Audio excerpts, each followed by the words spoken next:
Lonely Lumberjack paid $2 for a young pregnant woman sold by her mother and found the family he never had. It was the dead heart of winter in Pine Hollow, Wyoming territory, the kind of bitter January morning when the cold bit through wool and skin alike, and the snow-packed street outside the feed store was hard as hammered iron under the boots of the gathered crowd. Jonah Pike stood there, his breath curling white in the air, his gloved hands buried deep in the pockets of his worn trail coat, the brim of his hat shadowing eyes that had seen more winters than they cared to count.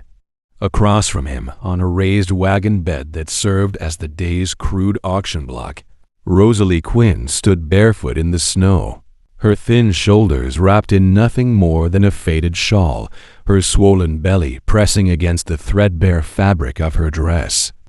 She kept her gaze fixed on the horizon, refusing to look at the cluster of men haggling over her like livestock. Behind her, Eliza Quinn, her own mother, clutched a folded scrap of paper and spoke quickly to the auctioneer, her voice sharp and low, urgency cutting through the frigid air. No one knew all the reasons that had driven her to this, but the look in her eyes was not of guilt, only calculation. The bidding started low, coins clinking in cold hands, a few half-drunken laughs rising from the back of the crowd. Jonah hadn't meant to speak, hadn't even planned to stop in town that day. But when he saw Rosalie's jaw tighten against the wind and her hands cradle her stomach as if to shield the life inside, something in him shifted. $2, he said, his voice deep and steady. The crowd fell quiet for a breath. Then the auctioneer slammed his palm on the wagon rail and barked, "Sold." Jonah stepped forward, the snow crunching under his boots, and held out the coins. Rosalie's mother snatched them up without meeting his eye, then turned away, disappearing into the bustle of the street. The girl herself didn't speak, only watched him warily as he shrugged off his coat and draped it over her shoulders. "We've got a long walk," he murmured, his words almost lost to the wind. And together, they stepped off the wagon into a road that led nowhere easy. The road out of Pine Hollow wound between low, snow-buried fences and scattered pine trees, the town shrinking behind them with each slow step. Jonah Pike walked ahead, his broad shoulders cutting a path through the drifts, the hem of his coat dusted white. Rosalie Quinn followed close, the coat he had given her swallowing her frame, the smell of pine and smoke clinging faintly to the wool. She did not speak. Her breath came in short, sharp clouds, each step heavy as though the snow itself tried to hold her back. From time to time she pressed her palm to her belly, her gaze drifting to the pale winter sky where the clouds seemed to hang low enough to touch. They reached the edge of the frozen creek where Jonah's horse waited, its breath steaming in the cold. He helped her mount, his hand steady but gentle, and led the reins toward the narrow trail that cut into the foothills. The pines thickened here, their black trunks leaning under the weight of snow, the sound of the wind slipping through like a whisper. Somewhere far behind them came the faint, rhythmic crunch of another set of boots on snow, too distant to see, but close enough to make Jonah glance over his shoulder more than once. He said nothing of it, but Rosalie noticed the way his hand hovered near the handle of the axe strapped to his belt. Her mother had told her nothing of where she was going, only that she would no longer be her concern. Now each step felt like a crossing into a place she could never return from, the forest swallowing them in silence. Snow muffled the world into a brittle silence as Jonah Pike slowed his pace, the crunch of his boots sinking deeper into the white crust. The brown gelding's breath smoked in the frigid air, each plume curling upward before vanishing among the still pines. Rosalie Quinn sat high in the saddle, swallowed in his oversized coat, the folds of rough wool pressed close around her belly by her own clasped hands. She stared ahead, but her gaze flicked once toward the narrowing trail behind them, where the dim outline of trees blurred into a pale horizon, and somewhere within that blur, a shape that never quite resolved but never fell away. Jonah's left hand rested on the lead rope. His right hung close to the haft of the axe at his hip, the scar across his knuckle stark against the raw cold of his skin. He didn't speak, but the way his jaw clenched told her he felt it too. The watcher in the distance. The weight of every step measured against the unknown. The forest pressed closer here, branches bending low with snow that spilled at the lightest touch. A raven broke from the treetops ahead, its wings shedding frost as it wheeled above, calling once before disappearing toward the ridgeline. Jonah led the horse toward a shallow bend where the trail dipped into shadow. The light here was thinner, almost blue, and the cold bit harder. Rosalie shivered under the coat, but she did not ask to stop. Something in the air warned her that stillness would only draw the distance closer.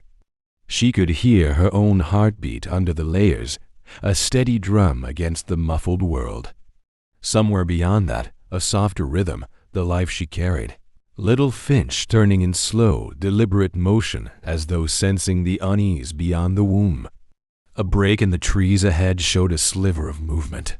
Not from the watcher behind, but from the side, between trunks dusted white. Jonah halted, lifting his head like a hound catching scent, his shoulders drawing taut.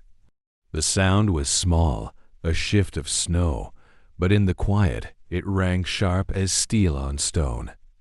He turned his face toward Rosalie, eyes meeting hers for the briefest moment, not fear, but a silent exchange of readiness. Then, with a tug on the rope, he guided the horse forward again, his body angled just enough to keep both the path ahead and the ghost behind in his sight. The forest was closing in, and the trail, though still ahead, was no longer just a way forward. It was a corridor that could as easily trap as deliver. And in the pale light, the shadow behind them seemed a fraction nearer. Snow was still caught in the seams of Jonah Pike's coat when he pushed open the weathered door of his cabin, the iron latch groaning like a voice long unused. The dim light inside smelled faintly of pine pitch and smoke, and the heat from the stone hearth was a blunt contrast to the bite of the trail. Rosalie Quinn stepped in cautiously, her gaze sliding over the plank walls. The simple table with its knife marks, the narrow bed pressed into the corner beneath a window. She kept Jonah's oversized coat wrapped tight, her breath still pale in the air. He set the lead rope on a peg, the sound of the horse outside shifting against the wind filling the silence. Without speaking, he crossed to the hearth and fed a split log to the fire. The flare of orange pulled the cold from the room inch by inch. Rosalie's hands, still resting over the curve of her belly, loosened slightly as the warmth reached her fingers. He gestured to the chair nearest the fire, and she lowered herself into it, her posture still guarded, but no longer braced for flight.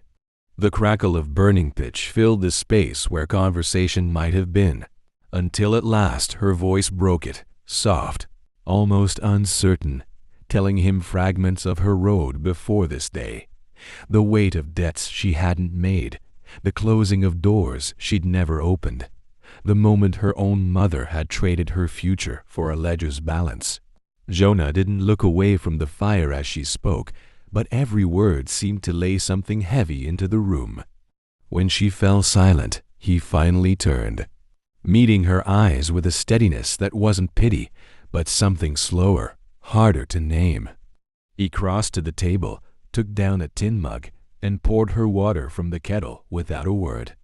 Outside, the wind shifted, a sound like a low moan threading between the pine trunks. Jonah's head turned toward the door, his shoulders drawing subtly tight. It was nothing sharp, no cry or shout, just the kind of sound that didn't belong in a clearing this remote. Rosalie noticed the change in him, the way his fingers stilled on the mug before he set it down. He didn't reach for the axe, not yet, but his weight shifted as if measuring distance from door to hearth. The firelight danced across the scar on his knuckle. She looked at him, understanding without asking. The forest might have followed them home. Snow hissed softly against the shutters as Jonah Pike stepped back from the door, the latch settling into place with a dull click. The fire had grown steady in the hearth, casting a warm, flickering light that touched the rough grain of the walls and deepened the creases in his weathered face. Rosalie Quinn sat near the flames, Jonah's coat still draped over her shoulders, the faint steam rising from its damp wool. Her hands rested over her belly, the firelight catching the pale curve of her knuckles. She had spoken more in the past hour than in all the miles from Pine Hollow, small pieces of her life, falling like careful steps across a frozen creek. Her father gone before she could remember him. Her mother's debts mounting like snowdrifts in a hard winter. The slow erosion of choices until nothing remained but the sharp edge of being sold. Jonah listened without interruption, his head tilted slightly, eyes fixed on the slow burn of the logs. Now and then his gaze would shift to her face, not in judgment, but as though measuring each word against the woman sitting before him. She did not embellish, did not plead for sympathy. She spoke in the flat, steady tone of someone who had learned not to expect rescue. That was what caught him, the absence of self-pity, the quiet strength under the tremor in her voice. Outside, the wind had eased, but it left behind a silence that was not empty. Jonah noticed it first, the absence of the small night sounds that should have drifted through the cracks. No creak of boughs, no whisper of snow slipping from the pines. He crossed to the narrow window, brushing aside the frost to look out. The moon cast pale light over the clearing, silvering the drifts, and there, at the very edge where the trees began, something darker than shadow seemed to shift and settle. Not movement enough to name, but enough to keep his eyes there longer than was comfortable. He let the curtain fall back and turned toward Rosalie. She was watching him now, the pause in her breathing betraying that she felt it too, even if she hadn't seen. Jonah didn't speak of it, not yet. Instead, he moved to the wall where a short-handled axe leaned in its loop, his fingers brushing the haft before he let them drop.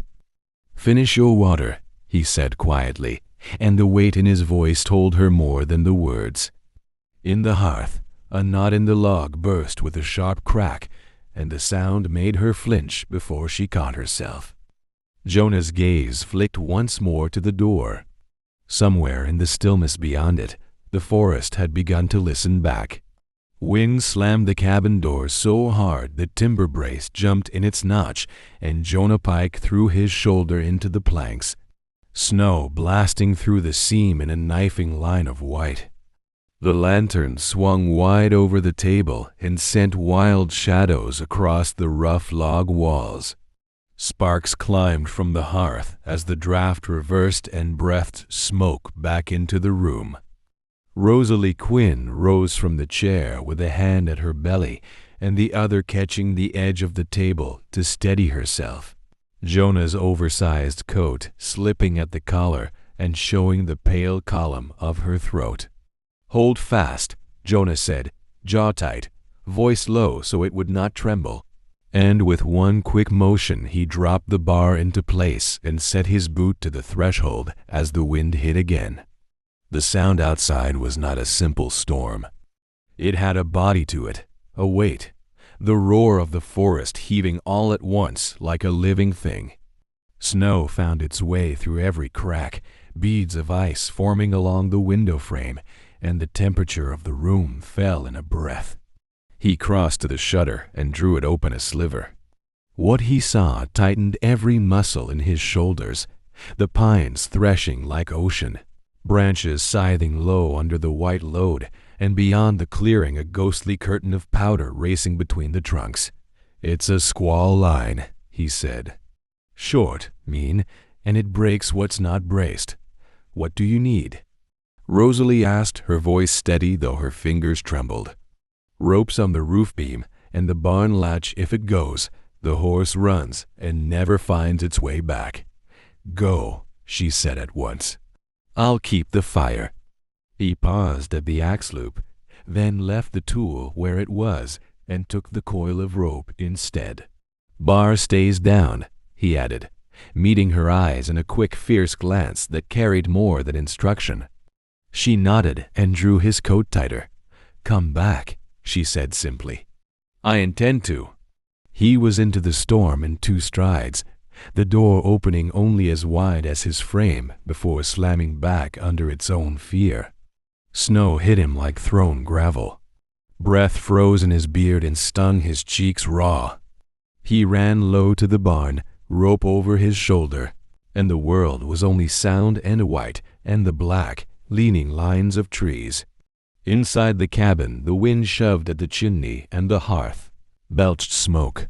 Rosalie dragged a wet wool blanket to the lintel and packed it hard, coughing once, then twice, eyes watering as she forced the draft back to right.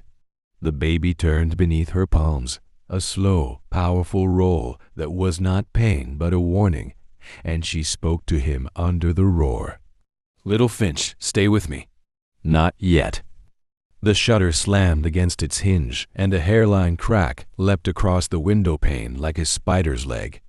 She took Jonah's spare shirt from the peg, twisted it into a wedge, and pressed it into the frame to stop the rattle. The glass steadied but sang high in the gale. A thud shook the cabin, not the door, something heavier, and she felt it through the floorboards. Jonah? She called, then caught herself and saved the breath. She moved to the hearth, fed in 2 splits, and crouched with one hand braced to the stone, forcing her lungs to slow, counting the beats against her palm until the fire settled. Out in the white, Jonah reached the barn and found the latch torn free and hanging by a bent nail. The gelding's eyes showed wide and rolling in the dim. He pressed his hands to the horse's muzzle, speaking into its heat. Stand, boy, stand. A tree cracked like a rifle beyond the ridge and fell with a hiss.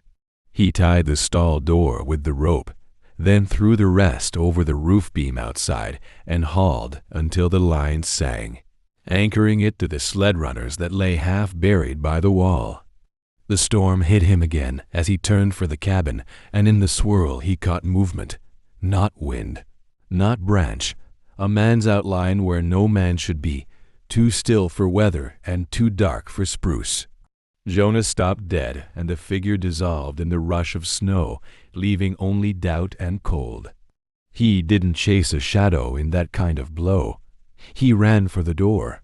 He burst in with a tumble of snow and closed hard, bar slamming down as Rosalie shoved her weight against it with him. Barn's tied, he said between breaths. Something else out there, and when she looked up, he shook his head once. Not yet, not the fight they could not see. The roof groaned with a wet slide. A loaded branch had come down across the ridge beam, and tiny puffs of sifted powder leaked from the join. Up ladder, Jonah said, already catching it from behind the door. Rosalie planted her feet on the rung base and set her shoulder to it, steady as a post. He climbed into the dark angles of the rafters and fed a second rope over the beam, dropped the ends, and together they hauled until the roof timbers answered with a deeper, safer note. A gust hit like a shove and sent flakes through the lamplight. Rosalie's breath lengthened into a sound almost like a laugh, but it wasn't laughter. It was relief breaking the edge of fear without letting it go. Jonah came down, boots finding each rung clean, and when his feet hit the floor, the two of them stood very close without meaning to. You did well, he said. You came back, she answered, eyes bright with the fire's reflection and something steadier behind it. Another roll from the child, stronger now, and she exhaled through clenched teeth. Riding it like a swell. Soon, Jonah said, hearing what she did not want to say. Not tonight, she whispered, Steel laid over the words. Outside, the gale began to thin its voice to ragged breath, but in its wake the forest had changed shape, and both of them could feel it. A storm can batter doors and break branches, but it also covers tracks and gifts a watcher the kindness of silence. The danger had not passed. It had only shifted its weight closer to the edge of the light. At first light, the world lay buried under a white so deep it swallowed the lower rails of the corral fence and bent the pine boughs into frozen arcs. Jonah Pike stepped out onto the porch, boots sinking with a muffled sigh into the drift, the air so still it felt pressed in by the weight of the night just past. Behind him, the door stayed half-closed, and Rosalie Quinn watched from the shadowed threshold, Jonah's coat wrapped tight around her, her hair loose from its braid.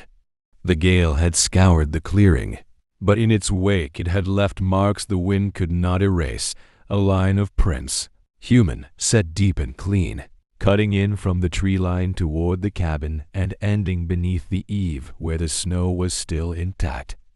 Jonah crouched, one hand brushing the crust of the nearest impression. The edges were sharp, not softened by blowing snow. "Those aren't yours," Rosalie said quietly, and he didn't answer, only stood and followed the trail back with his eyes. It ran no further than the clearing's edge, where the drifts rose high and the shadows were still thick between the trunks. Whoever it was had stopped short of the light or vanished into it. Jonah's jaw worked once before he turned for the barn, checking the ropes he'd tied in the night. The gelding's breath steamed in the cold, calm now but ears flicking toward the forest. Inside the cabin, Rosalie fed the fire, but her gaze kept pulling toward the window, the thought of those prints resting heavy in her chest. Jonah came back in with the frost still clinging to his beard. "We'll keep the latch barred through the day," he said, setting his gloves on the table. She nodded, but the question was in her eyes. If someone had come close enough to touch the wall, why hadn't they knocked or forced the door? He didn't voice what they were both thinking, that sometimes a man comes near only to learn the shape of a place, and returns when the light is gone. Outside, the sun was pale and flat on the snow, and the forest stood still, holding its breath. But the clearing felt smaller now, and the silence between the trees was not the peace of morning, but the hush of something waiting. Snowlight spilled pale across the porch as Jonah Pike caught movement at the tree line. A man in a long dark coat, hat low, walking slow through the drifts straight toward the cabin.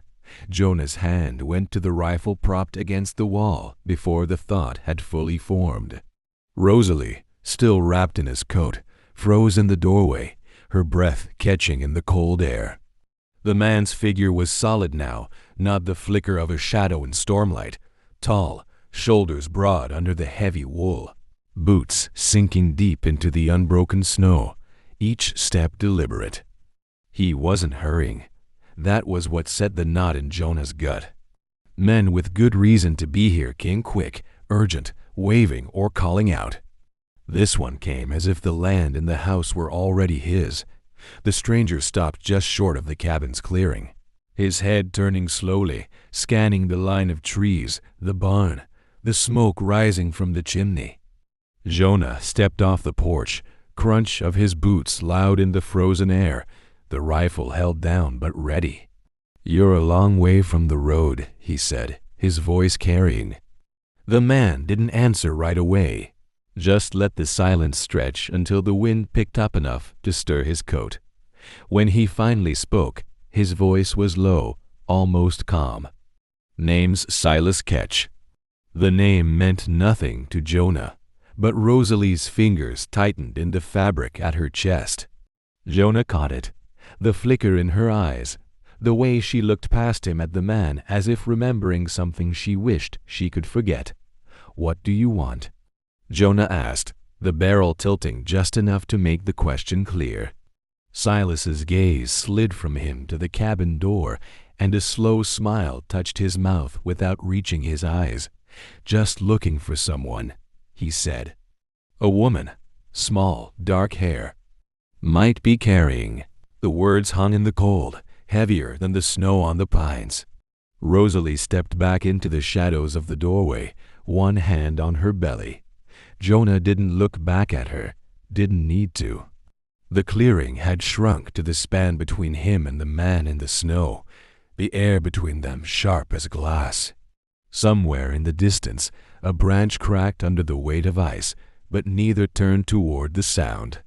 Jonah's voice was steady when he spoke again.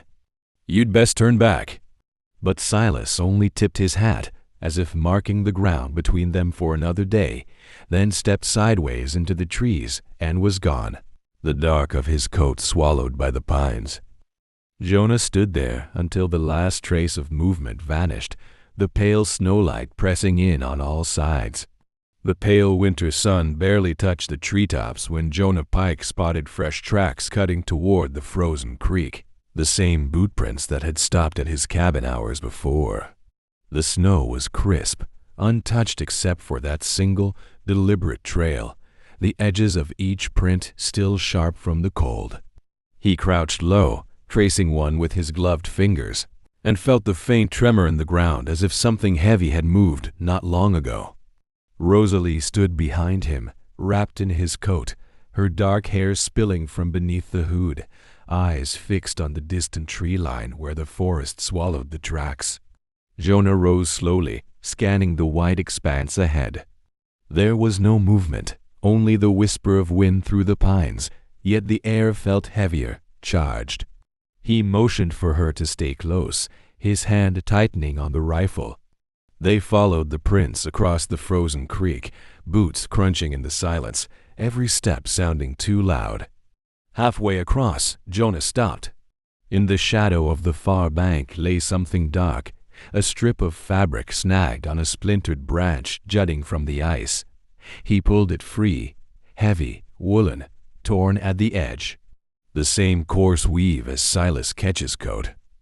Rosalie's breath caught, a sharp gasp that turned to frost in the air.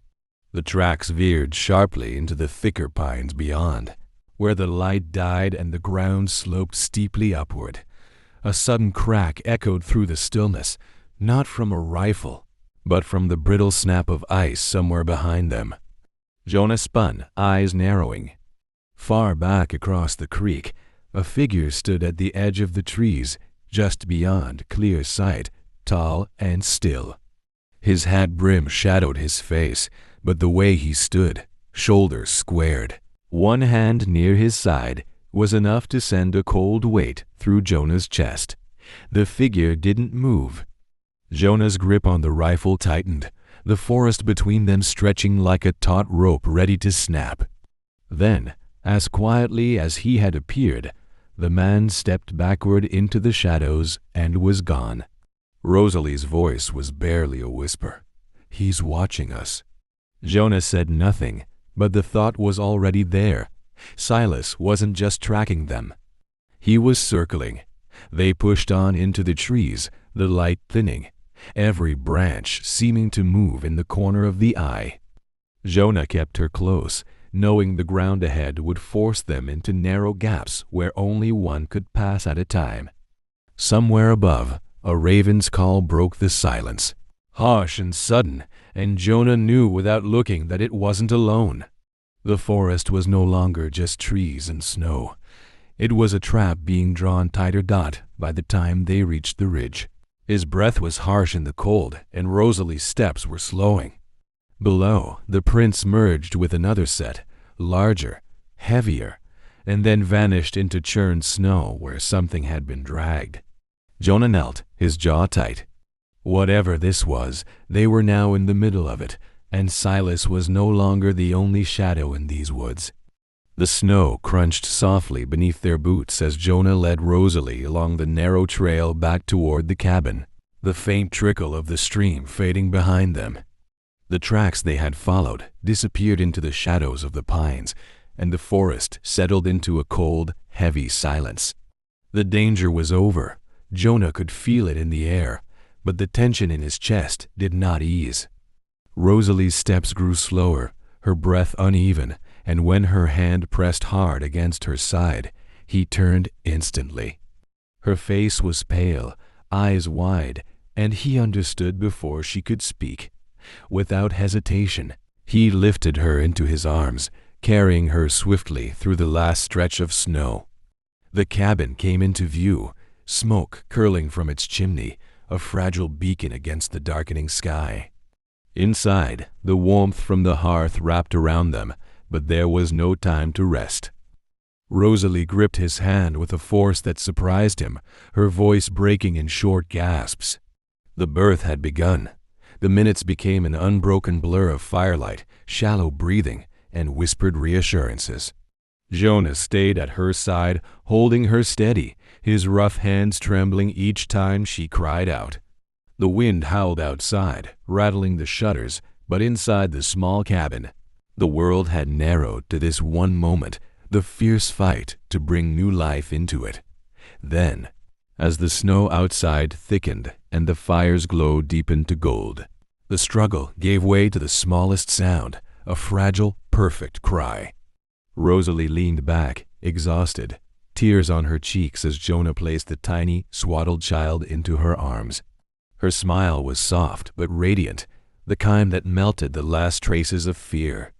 Jonah sat beside her, wrapping one arm around her shoulders, both of them watching the newborn with a quiet awe that made the rest of the world seem impossibly far away. There, in that warm cabin while snow drifted beyond the window, they learned that the heart of the Wild West was not just dust and danger, but moments like this, rare, fragile, and worth every fight. If you felt their journey, if you've walked these trails with them in your heart, subscribe and ring the bell so you never miss another story from the heart of the Wild West.